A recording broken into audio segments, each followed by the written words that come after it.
আজ আমি আপনাদের একটা সৌদি আরবের উটের দাম দেখাবো। উটটা সৌদি আরবের একটা উটের দাম সৌদি আরবের রিয়াল 40,000 টাকা, মানে সেটা ইন্ডিয়ার টাকায় হচ্ছে আপনার 8 লাখ টাকা মতো হবে। যে উটটা আপনাদের আজকে আমি দেখাতে চলেছি, দেখো সৌদি আরবের 8 লাখ, ইন্ডিয়ার 8 লাখ টাকা দামের উট। এই যে আমি চলে এসেছি সেই উটটার কাছে। এটা হলো একটা ছোট, এটা হলো ওর থেকে বড় উট।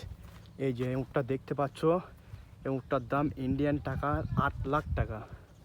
তো গাইস দেখো উটটা আপনাদের কেমন লাগছে দেখতে। এই যে উট, অনেক বড় সাইজের একটা উট। এই যে 8 লাখ টাকা দাম, এটা ইন্ডিয়ার টাকার। উটটা দেখতে পাচ্ছ অনেক বড় সাইজ। তো ভিডিওটা যদি আপনাদের ভালো লেগে থাকে অবশ্যই আমার পেজটিকে ফলো করবেন। এই যে এটা হলো 8 লাখ টাকার ইন্ডিয়ার উট। দেখছো গাইস কত বড় উট, উটটা অনেক বড় সাইজের একটা উট। 8 লাখ টাকা দাম ইন্ডিয়ান টাকার। তো ভালো লাগলে আমার পেজটি ফলো করবেন। ওকে, বাই।